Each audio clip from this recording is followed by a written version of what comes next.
കട്ടപ്പനയിലെ ഇരട്ട കൊലപാതകം ആഭിചാരമാണോ എന്ന് പോലീസിന് സംശയം.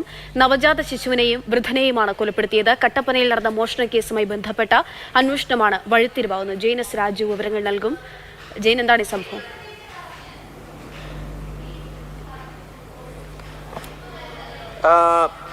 അക്ഷയ, ഈ കേസുമായി ബന്ധപ്പെട്ട് ചില സംശയങ്ങൾ മാത്രമാണ് പുറത്തു വന്നിരിക്കുന്നത്. അതായത് കട്ടപ്പനയിൽ ഒരു വൃദ്ധനെയും ഒരു നവജാത ശിശുവിനെയും കൊലപ്പെടുത്തിയോ എന്ന് പോലീസ് സംശയിക്കുന്നുണ്ട്.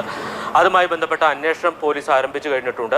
ഈ കേസിലേക്ക് എത്തുന്നതിനൊരു പശ്ചാത്തലമുണ്ട്. ആ പശ്ചാത്തലം ഞാൻ വിശദീകരിക്കാം. അതായത് കട്ടപ്പനയിൽ ഒരു മോഷണം നടന്നിരുന്നു. ഒരു വർക്ക്ഷോപ്പിൽ ആക്രി സാധനങ്ങൾ മോഷണം പോയിരുന്നു. അതുമായി ബന്ധപ്പെട്ട കേസിൽ 2 പേർ പിടിയിലായി. നിതീഷ് എന്നും വിഷ്ണു എന്നുമാണ് കട്ടപ്പന സ്വദേശികളായ ഈ 2 പേരുടെ പേര്. ഇവരുടെ കേസന്വേഷണവുമായി ബന്ധപ്പെട്ട് ഈ തൊണ്ടി മുതൽ അല്ലെങ്കിൽ കൂടുതൽ മോഷണ വസ്തുക്കൾ ഉണ്ടോ എന്ന് പരിശോധിക്കുന്നതിന് വേണ്ടിയിട്ടാണ് വിഷ്ണു എന്ന് പറയുന്ന ഈ കേസിലെ പ്രതിയുടെ വീട്ടിൽ പോലീസ് എത്തുന്നത്. ആ ഘട്ടത്തിൽ പോലീസിന് ചില സംശയങ്ങളുണ്ടായി. ആ വീടിനകത്ത് ചില പൂജകൾ നടന്നതിൻ്റെ തെളിവുകൾ അവിടെ അവശേഷിക്കുന്നുണ്ട്. കൂടാതെ വിഷ്ണുവിൻ്റെ അമ്മയും സഹോദരിയും ഏതാണ്ട് മുറിയിൽ പൂട്ടിയിട്ട അവസ്ഥയിലാണ്. പൂർണ്ണമായും ഒറ്റപ്പെട്ട നിലയിലാണ് അവർ ഉണ്ടായിരുന്നത്. അവർ വീടിന് പുറത്ത് ഇറങ്ങിയിട്ട് വർഷങ്ങളാകുന്നു എന്ന സംശയമാണ് പോലീസിനുള്ളത്. അതുമായി ബന്ധപ്പെട്ട് പോലീസ് നടത്തിയ പരിശോധനയിലാണ് ആ വീടിൻ്റെ തറ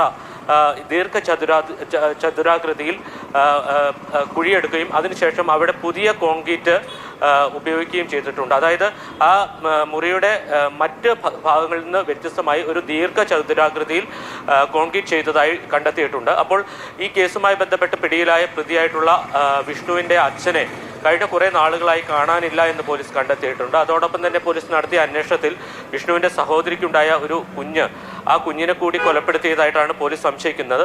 ഈ കേസുമായി ബന്ധപ്പെട്ട് ഇതുവരെ പോലീസിന് അതിൻ്റെ അന്വേഷണത്തിലേക്കോ ചോദ്യം ചെയ്യലിലേക്കോ കടക്കാൻ കഴിഞ്ഞിട്ടില്ല. കാരണം ഈ കേസിലെ പ്രതി ഒരാൾ കട്ടപ്പന ഈ കേസുമായി ബന്ധപ്പെട്ട അപകടത്തിലുണ്ടാവുകയും ഇയാളുടെ കാലൊടിക്കുകയും ചെയ്തതിനു ശേഷം ഇയാൾ കോട്ടയം മെഡിക്കൽ കോളേജിൽ ഇന്നൊരു ശസ്ത്രക്രിയയ്ക്ക് വിധേയനാവുകയാണ്. അതോടൊപ്പം തന്നെ മറ്റൊരു പ്രതി അതായത് മോഷണ കേസിൽ റിമാൻഡിലാണ്. അതായത് ഇന്ന് പോലീസിനെ പ്രതികളെ കസ്റ്റഡിയിൽ വാങ്ങാൻ കഴിഞ്ഞിട്ടില്ല എന്നുള്ളതാണ് ഏറ്റവും വലിയ പ്രതിസന്ധി.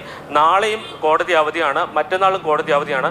നാളെ ഒരു ഓപ്പൺ അദാലത്ത് ഒരുപക്ഷെ കട്ടപ്പനയിൽ ഉണ്ടാകാൻ സാധ്യതയുണ്ട്. അങ്ങനെയാണെങ്കിൽ ഈ കേസ് അല്ലെങ്കിൽ ഈ മോഷണ കേസുമായി ബന്ധപ്പെട്ട് പ്രതിയെ കസ്റ്റഡിയിൽ മേടിക്കാനാണ് പോലീസ് ഉദ്ദേശിക്കുന്നത്. അതുമായി ബന്ധപ്പെട്ട് കൂടുതൽ പരിശോധന നടത്തിയാൽ മാത്രമേ ഈ സംഭവങ്ങളുടെ ഒരു നിജസ്ഥിതി, കൃത്യമായിട്ടുള്ള തെളിവ് നമുക്ക് ലഭ്യമാകൂ. എന്തായാലും പ്രാഥമികമായിട്ടുള്ള ഒരു വിലയിരുത്തലനുസരിച്ച് കട്ടപ്പനയിൽ 2 കൊലപാതകങ്ങൾ ആഭിചാരവും മന്ത്രവാദവും ഒക്കെ നടന്നു എന്ന തരത്തിലുള്ള വിവരങ്ങൾ എങ്ങനെയാണ് ലഭ്യമാവുന്നത്? ഈ ബന്ധുക്കളൊക്കെ ഇവരുടെ ഒരു പശ്ചാത്തലത്തെ പറ്റി എന്താണ് പറയുന്നത്? ഇതിൽ ഈ കേസിൽ നിതീഷ് എന്ന് പറയുന്ന ആൾ, ഒരു പ്രതി, അയാൾ ഒരു പൂജാരിയാണ്. പക്ഷേ അയാളുടെ ഈ നിതീഷും ഈ കേസിൽ 1-ാം പ്രതിയും 2-ാം പ്രതിയും നിതീഷും വിഷ്ണുവും ഒരേ വീട്ടിലാണ് കഴിഞ്ഞിരുന്നത്. അതായത് വിഷ്ണുവിൻ്റെ അല്ലെങ്കിൽ അമ്മയും സഹോദരനും അടങ്ങുന്ന വീട്ടിൽ തന്നെയാണ് ഈ കേസിലെ മറ്റൊരു പ്രതിയായിട്ടുള്ള നിതീഷും കഴിഞ്ഞിരുന്നത്. നിതീഷ് ഒരു പൂജാരിയാണ്. പക്ഷേ അയാൾ ഈ പൂജയുമായി ബന്ധപ്പെട്ട കാര്യങ്ങൾ, വീടിനകത്ത് ഒരു അസ്വാഭാവികതയുണ്ട്. അതായത് പോലീസ് കയറി ചെന്നപ്പോൾ കാണുന്നത് അവിടെ കറുത്ത തുണി വലിച്ചു കെട്ടിയിരിക്കുന്നതും അതോടൊപ്പം തന്നെ മറ്റ് ഈ പൂജയുമായി ബന്ധപ്പെട്ട മറ്റ് പല തോരണങ്ങൾ തൂക്കുകയും ചിത്രങ്ങൾ വയ്ക്കുകയും ഒക്കെ ചെയ്തിട്ടുണ്ട്.